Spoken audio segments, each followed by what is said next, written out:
The Grey Knights that would themselves be the weapon on such a desperate day, one that would likely have to cut a path through the ranks of the Custodian Guard, and many others to see its duty done. Yeah. Like that's ever gonna happen. What a load.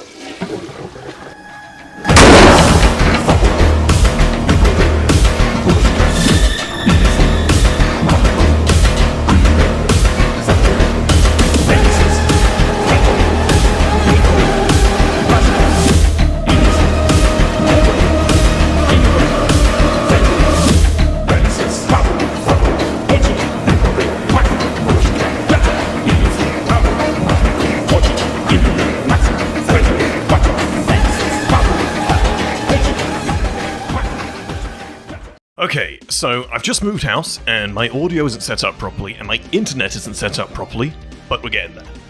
So I don't normally do videos where my opinion has any real influence over the script. Sure, I'll drop an occasional anecdote here and there, but really, I'm a guy who just likes the lore, and likes being able to cite sources for said lore in my videos. It's actually really funny. I try as much as humanly possible, to the point where I've had people tell me I do it too much, and it interferes with the flow of the videos, to show the source for any particular bit of lore as I'm speaking about it. And even still, there's always comments from people who've presumably watched a couple of AI-generated videos on YouTube that are quick to tell me I've got something wrong without actually checking the sources I've cited themselves. All that is to say, this video is going to be a bit of an opinion piece. However, I will be providing sources to the things that have influenced my opinion. The truth is, there's no way to settle who would win in a battle of the Talons of the Emperor versus the Grey Knights without it actually happening. But I'm sure if you saw my intro, you'd probably know pretty quickly how I think it'd go. So with that being said, before I go into an unhinged ramble about why exactly the Grey Knights would get utterly dump-trucked by the Custodes, I first want to talk about why I think the Terminus decree makes a lot of sense. Not just from a lore perspective, but from a meta perspective as well. And I know every 40k lore tuber has done this topic to death, so I'm not exactly doing the channel's revenue any favours by uploading this, but I think it's a topic I can bring a unique perspective to, because I not only adore both the Talons of the Emperor and the Grey Knights, but I've done a lot of reading over the last few months on some of the more esoteric things about them both. And it's interesting how some of the things I've read have threads that could lead back to the Terminus decree. And very quickly, if you're unsure as to what the Terminus decree is, the short answer is as follows. According to both the 5th edition Grey Knights Codex and the 10th edition Grey Knights Codex, allegedly sealed within Malcador The Sigilite's tomb in the Chamber of Purity on Titan is a small locked box, to which only the Lord of the Grey Knights holds the key to open. Within said box is a singular command to never allow the Emperor of Mankind to leave the Golden Throne, and to reinstate him upon it should he attempt to leave it in any form or capacity, and of course to slay any who might stand in the way of this task. Now, there are some inconsistencies and contradictions surrounding the Terminus decree. The main one is whether or not the Supreme Grand Master may access the Terminus decree exclusively, or whether any kind of Grand Master can, as per the 8th edition Grey Knights Codex. Another kind of inconsistency is who wrote the Terminus decree. Whilst the 10th edition points to the Emperor himself, older editions and general Grey Knight lore hint towards Malcador the Sigilite. Though I think this isn't talked about very much because it's not hard to accept that it was most likely a joint effort by the two. So the first thing I want to address really has to be the community outcry about how quote-unquote stupid the Terminus decree is. Be it stupid because the Grey Knights couldn't hope to get through the Custodes and Sisters of Silence, or stupid because the Emperor's resurrection would be good or bad for the Imperium, or stupid for any of the other reasons that have been proposed by YouTubers or community giganerds like myself. I don't think it's stupid at all. In fact, I think the Terminus decree makes a lot of sense. And to see really why it makes a lot of sense, we shouldn't, initially at least, look at the Custodes and the Grey Knights, but instead at the Emperor of Mankind and Malcador the Sigilite. I want to throw back to one of our videos from earlier in the year, when we did our dramatic retelling of the Emperor's biography. From The End and the Death Part 2, there's a conversation between the Emperor as he's succumbing to the powers of the Dark King, and his oldest acquaintance, even friend, you could say, even older than Malcador, Alanius. I'll just play the clip here. Makes you strong. You are inflexible and rigid in your outlook. Did they think that would make you the best spokesman? One of they was Malcador. He was the only wisdom you ever trusted outside of your own. Doesn't that tell you something? Malcador's involvement does not give me pause. Really? He's taking your throne to allow you to do this. Don't you wonder why he would build redundancies and alternate options into so stark an imperative? By which you mean? By which I mean he feared that this could go wrong, and that even the best chances could fail. So he put effort into making sure there were other chances, however small, even long shots, still in play. One of the things that's true of Malcador's character, perhaps even the most important element of his character, the most defining element of his character, is his role as the schemer. Truth be told, throughout a lot of the Horus Heresy novels, we see more of Malcador's scheming than that of the Emperor of Mankind himself. And I think this conversation from The End and the Death Part 2 summarizes the Terminus Decree very well. A plan born entirely of Malcador, a plan with almost no chance of success, a plan amongst a million plans, a plan that could, in theory, save humanity in some fringe circumstance. You can kind of see in this why Malcador is the perfect companion for the Emperor, where the Emperor of Mankind is a being with one singular scheme, one bet, all chips on one colour and one number. Malcador's the opposite. His bets are placed all across the table, hoping that the success of one or two long shots will offset the myriad of failures that will lead to the death of the human race. The Terminus Decree is one such long shot. It's not that Malcador or the Emperor believed the Grey Knights could defeat the Custodes and Sisters of Silence, not to mention the other armed forces in the palace such as the Lucifer Blacks. The Space Marines of Titan winning is likely at 1 in a million. But having enough 1 in a millions is the Sigilite's MO, and always has been. Now, none of this is to say the Grey Knights would be able to reinsert the Emperor on the Golden Throne or defeat an undefinable number of Custodes, but I think it's worth noting that characterizing the Terminus Decree as a longshot absolutely makes sense in 40k, when you look at the man largely responsible for the Grey Knights' origins and their mission. The recent hullabaloo with the Terminus Decree was all started with the Grey Knights 10th edition codex, specifically in the circles I've been involved with, quoting how the Grey Knights would carve a path through the Custodes if necessary. And that brings up a really interesting and meta question. Why the Custodes?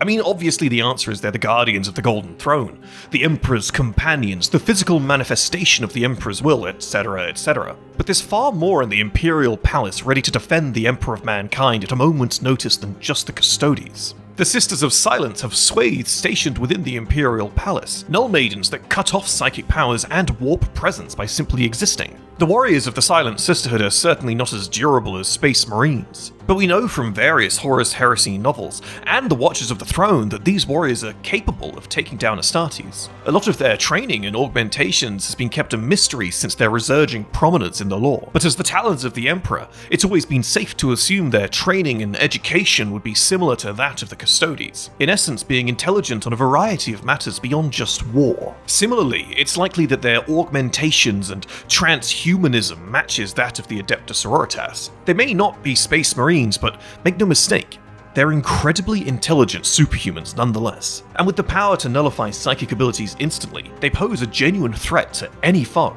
Adding to that, we know from Watches in Death 2016, Horus Heresy Book 7 Inferno, and the Liber Imperium 2022 that the Sisters of Silence have a colossal range of battle units. An often misunderstood thing about them in the community thanks to Games Workshop's lack of model support for them. The truth is they have squads for every occasion if need be. No scenario will find the Sisters of Silence helpless under heavy fire, artillery, melee, whatever. Similarly, the Imperial Palace is guarded by the Lucifer Blacks, who we know from Blood Games 2009, the War of the Beast series, and the Watchers of the Throne series as some of, if not the greatest, mortal fighting force in the Imperium. And this is without going into other PDF forces, the astronomically massive Adeptus Arbites presence, or the hordes of Assassinorum and Inquisitorial operatives, or any of the Space Marine chapters with forces present on Terra at any given moment. So why are the Custodes specifically singled out in the 10th edition breakdown of the Terminus Decree? Well, the answer is fun and a little bit meta. You see, in the 5th edition Grey Knights Codex, under the section on the chapter's founding, the Custodes are actually mentioned by name. The section goes on to talk about how normal Space Marines are so corruptible and couldn't hope to be trusted with the task of fending off the forces of chaos when it matters most, as after all, humanity was barred from the Golden Path for all time by the Space Marine Legion's corruption. The source refers to the Custodes as adequate, as so far they had proven to be entirely incorruptible. But the Custodes had one key problem. as per the text, the loyal Custodes were still untouched by taint, but lacked the freedom of will that would be so essential in the coming battle. This one little line touches upon so many different elements of the Custodes that would be later proven true over various Horus Heresy and 40k publications that would come after this codex was released. It's not that the Custodes lacked the will to do what was necessary, it's that they lacked the freedom of will. We know from books like Master of Mankind 2016 that despite the unmatched education and intuition of the Custodes, they have one fatal flaw. The fact that they are hardwired to never disobey the Emperor, or to never act against the Emperor in any capacity, not even for the greater good of the human race. Of course, the application of this line of thinking doesn't immediately apply to the Terminus decree. However, when you look at the decree in the 10th edition Grey Knights Codex, it specifically says, the Master of Mankind can never be allowed to leave the Golden Throne, either return to life, reborn in another's body, or ascended as some kind of warp entity. This touches upon the Star Child, the Dark King, and a number of other things, all of which the Custodes are programmed to support in the core of their being. I mean, you see it in The End and the Death Part 2, as the Emperor was becoming the Dark King. No dissenting custodian voices were heard. The reason I bring this up as a meta reason for why the Custodes are mentioned specifically is because this task, the Terminus Decree, is the one thing the Custodes could never do themselves. It's a paradoxical embodiment of their one and only deficiency. On a similar note, the Custodes are in a way the other side of the same coin as the Grey Knights, in the sense that both transhuman forces are uniquely of the Emperor's own creation, and surpass the individual might of the rank-and-file Astartes chapters, most of the time. Though I suppose you could make an argument for the Custodes being solo combatants in this hypothetical fight when compared to the Sisters of Silence or the Lucifer Blacks. You see, during the War of the Beast, a regiment of Lucifer Blacks actually turned on the High Lords of Terror because they had the insight to know that it was the right thing to do for humanity's survival. And the Sisters of Silence, well, as much as they adore the Emperor of Mankind, they're not hardwired in the same way the Custodes are. Hell, when Rabute Gilliman returned to the Imperium to seize control, the Sisters of Silence needed convincing to support the Avenging Sun. I think one of the things that 40k fans, certainly myself included, are often pretty bad at is understanding that each faction and each faction book, novel, or codex is a microcosm and is written as such, even when referencing other factions. Pair this with the fact that every single faction-specific codex is as much in-universe propaganda as it is information. It's easy to let the ridiculousness of the Terminus Decree take precedent over the fact that this sort of thing is super on-brand for the Grey Knights, and is, in my opinion, really appropriate characterization for the Grey Knights. One of the most consistent themes with the Grey Knights since their inception, decades ago, is that they represent the thin last chance humanity has at survival. Much like my earlier point about Malcador, the Terminus Decree is wholly representative of that aspect of the Grey Knights. And you might be asking, well, Tom, how does it characterize the Grey Knights if they have to face off against other Imperial forces? To which you probably already know that the Grey Knights throwing hands with perfectly loyal Imperials is and always has been a huge part of their characterization. The Grey Knights killed swathes of sisters from the Order of the Ebon Chalice, whose only crime was fighting the forces of Khorne. The Grey Knights intended to do the same with the hordes of guardsmen who fought against the forces of Khorne at Armageddon, and were only stopped when the Space Wolves stepped in, with Logan Grimnar pushing in a Grey Knight Grandmaster like he was nothing. Not to mention various Grey Knight codexes have them describe how they cleanse totally loyal Imperials for simply seeing them. The Grey Knights having some secret directive that involves them having to pick on someone bigger, more powerful than them, fixes an internal balancing problem I've always had with the faction, that they only ever punch below their weight. But with the Custodes on the table, let no one say that the Grey Knights aren't prepared to pull their usual chicanery with the heaviest hitters in the Imperium. I think on a similar-ish note, we can sit here all day long and make fun of the Terminus Decree, but it has done one thing amazingly well. Imagine, if you will, for a moment, that you've just rocked up to your local gaming store with your army of Grey Knights, or even your army of Custodes, and the one person you're facing off against tonight has the other faction. Suddenly, the conversations you're going to have during that game about the Terminus Decree are going to make your gaming experience way better.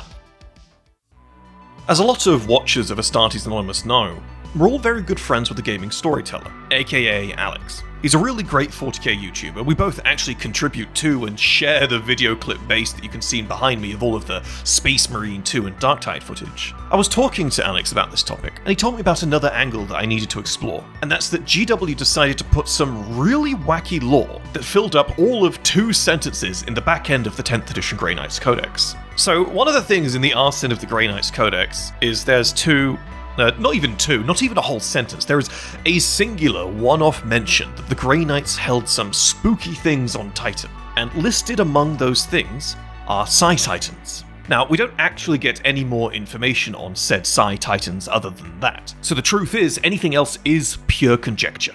But let's explore that conjecture a little bit. Let's look at how an indeterminable number of Psi-Titans could help the Grey Knights enact the Terminus decree.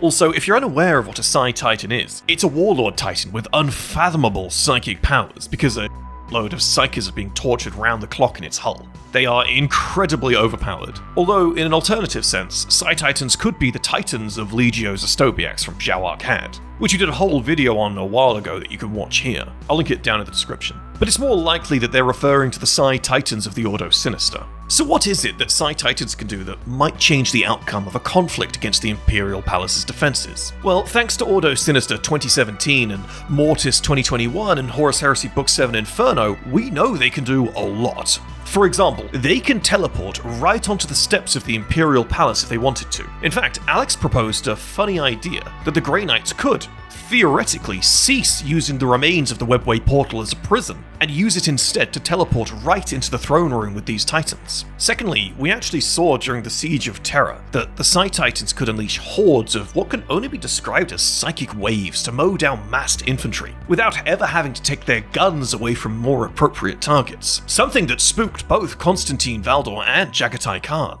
And that really is just the start of their immense abilities. Thirdly, and this is kind of conjecture, is that when the Psi-Titans fought side by side with the Sisters of Silence in the Webway, they were, for all intents and purposes, immune to the Sisters' anti-psychic fields. Which would make sense for a few reasons. One, they're too big. Each Null Maiden's own field is exactly that, their own. The depiction in the Tithe animation shows it best. So one could argue that the Titans quite literally stood above the Null field. The other, still conjecture, comes from how the Emperor interacts with the Sisters of Silence. In other words, if the psychic might of an individual entity is so ass massive that it can be compared to the Emperor of Mankind, then it is simply immune to the Null field of a blank. Though, as said, this is all conjecture. I personally don't think this little bit of text at the back of the Grey Knights Codex changes diddly, for a bunch of reasons. Chief among them being that I sincerely doubt they possess anyone to pilot their Psi-Titans. Even at the height of the Imperium's golden age, Psi-Titans were extremely scarce when compared to other Titans. In fact, at the height of their power, there was only 20, and that was 10,000 years ago. Then there's the pilots. The 2 rarest types of individual in the galaxy are human blanks and human beings with the will to bond with a machine spirit that can stand up to that of a warlord titan. And a Psi-Titan pilot needs to be both. Only then can one look at training and manning a Titan, etc. God only knows how hard they'd be to find with the breakdown of information and communication in the 40k era. And then we've got to talk about how many they possess, of which we just don't know. I've heard lots of peers finding vague justifications to pull numbers out of their asses to decide an answer to this. But the truth is, there's literally no way of knowing. Based on the wording in the Codex, they've got more than one. But looking at the Imperium's characterization over the last 4 decades of novels, and the very intentional characterization of Crusade-era tech in 40k, it's highly unlikely that the Grey Knights possess more than very, very few. Next up, we don't actually know how their anti-null characteristics work. I would certainly argue contrivances for anyone arguing that their mere presence shuts off null powers. To be honest, it probably operates more like the Emperor of Mankind and Magnus the Red in the presence of nulls, where the Titan's own powers just go through null fields because they're so immeasurably massive, rather than shutting down null fields entirely for someone like, say, the Grey Knights to push through. And finally, even if none of this were the case and the Grey Knights had a fully operational Titan maniple of Psi-Titans at their disposal, like the kind we see at the Siege of Terror or the Burning of Prospero, they'd either come through the front door and get flattened by not just the Custodes and the Sisters of Silence, but all of Terra's defenses, stationed Titans, Knights, Lucifer Blacks, other planetary defense forces, God knows how many bigger guns than the Titans themselves, and that one company of Imperial Fists who's just always there. It wouldn't be a fair fight, they'd get However, I still think this works really well, narratively speaking. Not because it'll work, but because it's a great narrative setup to have the Custodes fight the Grey Knights. I mean, what could possibly be a better distraction than a maniple of Psi-Titans wreaking havoc outside of the Imperial Palace? The other option is they teleport through the Webway portal and the Grey Knights completely the Imperium for all time, which I severely doubt would be an option for them. To close off this section, the Vaults of Titan for the Grey Knights are a lot like the Dark Cells for the Custodes. In a sense, there's some stuff in there that they can use, but the majority of it is purely there to make sure nobody else can wield it against them. Oh, also, I forgot to mention, if there are still operational Psi-Titans in 40k, well, it's probable that they're also being housed in the Dark Cells too. So, big fat Psi-Titan punch up on the Imperial Palace front lawn, I guess? Okay, so we're at the part of the video where we've got to list off and talk about why exactly the Grey Knights would lose in a confrontation against the Custodes. We might do a little bit of discussing why the Grey Knights would lose against the Custodes and the Sisters of Silence, but please understand, I'm biased. I'm very biased. You know, I don't think the Custodes even need the Sisters of Silence to defeat the Grey Knights. I mean, the Grey Knights couldn't even beat the Space Wolves, so, you know. The first thing we all need to do is to look at what the Grey Knights have available, and how that would coalesce into an attack on the heart of the Imperial Palace. Now, there's no actual numbers, but we know from a trove of recent novels that the Grey Knights in the current setting are really, really far from full strength. The 10 years leading up to Guilliman's return have seen the Grey Knights undertaking more recorded battles and losses than ever before. And you might be like, well, Tom, that's because those 10 years are the main era in which 40k is based. To which I would say, you're right. But it's something that is still acknowledged in multiple Grey Knight codices. The chapter is spread woefully thin across the galaxy. It's quite funny in a way, because for a long time, in a meta sense, the Grey Knights had lots of running parallels to the Death Watch. You know, Marines that are a cut above, who are spread thin in a galaxy that needs them more than ever. The difference is, with Guilliman's return and the arrival of Primaris, the Death Watch got reinforced, and so far the Grey Knights have gone I'm open to that changing soon, you know, I'm open to Primaris Grey Knights, but for some reason I don't think it's going to happen. So, to make this assault on the throne room work, the Grey Knights would have to do one of two things. Either allocate a comparatively small strike force, perhaps comprised of the company or so permanently stationed on Titan to break into the palace to complete their mission, or to abandon all of their charges across the Imperium, leaving untold ruin in their wake, to regroup for a more traditional assault. Personally, I'm of the mind that the latter wouldn't really be possible, namely because the Terminus decree kind of relies on a fast response. So one has to assume the Grey Knights would be fielding maybe a company? Maybe we'd be generous and say 2 companies, so the contents of Titan plus any Marines close enough to the Sol system to snap back relatively quickly. F*** it, let's double it. Let's argue that they have 4 companies worth. Which is fun, because some lore tubers I know and I've spoken to have actually, who've done videos on this topic have actually said that they don't think the Grey Knights even have 4 companies worth of Marines active in the current setting, but that's a whole other topic. So now we're going to ask, where can they teleport? Where's the closest these 400 Grey Knights can get to the throne room? Can they get inside the throne room? For obvious reasons, we're going to assume that they're not going to try to the Imperium in the ass by using the Webway portal. Now, we know they can't teleport into the throne room directly. Why, you ask? Because the throne room itself is a miniature psychic maelstrom. As described by Dan Abnett, a veteran author of Warhammer books, the throne, the Emperor of Mankind, and the room itself combine to make a psychic nuclear reactor of unimaginable power. No teleportarium, no matter how advanced or esoteric, is going to teleport into that Goliath room without having half the guys getting Gmod ragdoll no-clipped into the floor, the walls, and up their own rectal cavities. So teleporting into the throne room is off the table. Let's be generous and assume that the Grey Knights can, all 400 of them, teleport to the entrance of the throne room. Now, the Grey Knights face another very painful pickle. You see, the Emperor's companions, the 300 custodians tasked with guarding the throne room, are now not what the Grey Knights need to concern themselves with. Instead, they're now dealing with what can only be assumed is a hodgepodge of other Imperial forces guarding the entrance to the throne room. This could be Custodes, Sisters of Silence, Lucifer Blacks, other guardsmen, and other undefined definable defensive systems. But, once again, let's cut the Grey Knights some slack. Let's say for some reason, perhaps some invading Psi-Titans, that the only thing outside the throne room is a few Custodes. See, now we get to the fun part. Now we get to look at what make the Custodes so special in this matchup. There's a very fun passage in Horus Heresy Visions Volume 1 about the Custodes that I'd like to tell you about. It says, although they do not appear to have any psychic powers of their own, their willpower is such that they can resist assaults from the most powerful psykers, save perhaps the Emperor himself. Now I know what you're thinking. Tom, that's stupid. Horus Heresy Visions Volume 1 is an older book, its lore is outdated, etc, etc. And you're right, it absolutely is outdated, and when I spoke to Alex about this, he told me the same thing.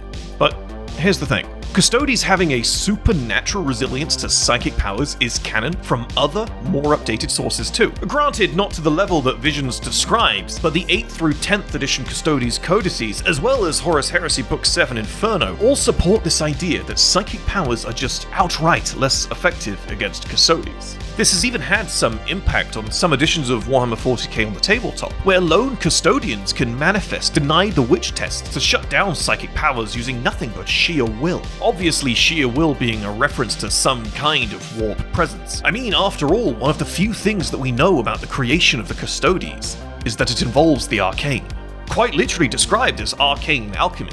Alex did a great video on this a while ago, which surmises that the Custodes creation process is closer to that of Primarchs than it is of Space Marines. Though on the topic of Alex, he did have a fun brief counter to this idea. He said to look at the novel A Thousand Suns, which shows us how Custodes can be killed by psychic powers. It's a really great example because it shows that the Thousand Suns' cost to do so is immensely high. Dozens of warriors falling dead to deny single custodian's ground. The Thousand Sun sorcerers of that era were absolute powerhouses, and whilst they did kill Custodes, it was so overwhelmingly difficult for them. And keep in mind, this was a battle of Custodes, albeit with the main force of allies, against Legion Strength Thousand Suns, with Legion Strength resources, on their home turf no less. And to be honest, I do not believe for a second that a Thousand Suns Legion Sorcerer isn't stronger than most Grey Knights.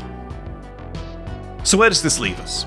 Well, sure, we can agree that the Custodes don't have psychic resistance that makes them all but immune to psykers like the Emperor, but it is fair to say that psychic powers are, to an indeterminable degree, outright less effective against Custodes. So, 400 Grey Knights land in front of the throne room. They're immediately met by a couple dozen Custodes. Oh no, what's next? Well, unfortunately for the Grey Knights, who are still cut above the average Astartes, they have to face the Custodes' reaction times, which are second only to Primarchs. Custodes' weapons are without peer, as is their armor, and now we know that they are warded to a degree against psychic powers. So the Grey Knights come in, and immediately the entrance of the throne room bursts into gunfire. Undoubtedly, warriors on both sides are dying, but more importantly, the 300 companion Custodes within the throne room are now completely aware of what is taking place just outside this one gargantuan set of doors, and are now preparing for the assault, calling for backup and securing the corpse of the Master of Mankind, or whatever form he has taken to activate the Terminus decree. You know, I feel generous again. Let's say, theoretically, that some freak occurrence has happened, and the Custodes outside of the throne room have all been slain, and the Grey Knights have taken no losses at all. Let's say, as they breach the throne room, they are still 400 strong. But as they get through those doors, before the bolts even fire, before they are engaged with the Custodes, something hits them. That psychic nuclear reactor does not hum quietly. We know from multiple sources that to be inside the throne room is to be assailed by the psychic might of the Emperor himself. Sure, it's not an attack in a conventional sense, but we know that mortal, transhuman, psyker, and even Primarch alike are all mentally and physically brutalized by this wave of eldritch energy. Even Guilliman, upon his return, struggled to maintain himself in the Emperor's presence. In fact, the only beings in all the galaxy who are conditioned to withstand this eldritch radiation are the 300 companions. So now the real fight begins. 300 of the most elite Custodes conditioned to fight in the Emperor's eldritch wake with the greatest weapons, armor, and wardings mankind can produce, versus 400 Grey Knights, psychic space marines who need to fight through these warriors to make it to the Golden Throne. I could end the video here, but let's go one further. Let's give the Grey Knights one final generous push. Let's say they do make it to the Golden Throne. Let's say we're not really sure what the numbers are. Let's say we don't really know what losses have been had, but that despite bolt rounds going off overhead or the Grey Knight's psychic powers pushing through the miasma of the Emperor's radiation, let's say the Knights of Titan are at the throne. Now what? Well, unless their plan to preserve the status quo of the Golden Throne, the Emperor and his service to the Astronomicon involves putting a bullet through the Emperor's face, what happens next is undoubtedly some kind of Grey Knight ritual to do something, right? To do something to reinstate the Emperor's soul, or to do something with the Star Child, right? Whatever the case, the Grey Knights now need a little time. Just a little bit, but it's time they're not going to have. Time by which reinforcements have arrived. The Venatari, the Custodes who protect the towers and spires of the Imperial Palace have made it to the throne room. The relic dreadnoughts, Telamons, Galadius and Achilles Custodes will have entered the fray, crushing any Grey Knight Dread Knights beneath them like ants beneath a boot. The massive network of Terran Eyes of the Emperor will have been mobilized on site. The Grey Knights, they're scuppered, and who can say if they've completed their ritual in time? This is all without mentioning the Sisters of Silence. To even get to this point, the Silent Sisterhood needs to be entirely elsewhere. Something about this potential little narrative we've just weaved that I'd like to bring your attention to is how it draws back to Malcador, or could draw back to Malcador. You see, every time I said I would be generous to the Grey Knights, I wasn't actually being generous. I was portraying the kind of cross-court, 1 in 1,000 shot that Malcador would know was, at least in some degree, possible. An aligning of stars meant to preserve humanity. And this is why I like the Terminus decree. It may be near impossible. It may even be kind of stupid. But it's a great exercise in the characterization of the characters and factions it connects to. Behind every paragraph and reference in these videos, there's a mountain of research, editing, and more than a few burnt-out cogitators. That's where our patrons come in, with multiple tiers offering a variety of things, from exclusive chats in our Discord to personalized artwork created for our individual patrons. Every subscription keeps the machine spirit of the Astartes Anonymous YouTube channel appeased. And for our top-tier patrons, a display on the Wall of Honor at the end of each podcast. So if you're enjoying the content, please do consider taking a quick look at our Patreon. Thanks so much for watching. Also, a Deus Ex Kaldor Drago would get killed by Trajan Valoris. I'm sorry, he just would.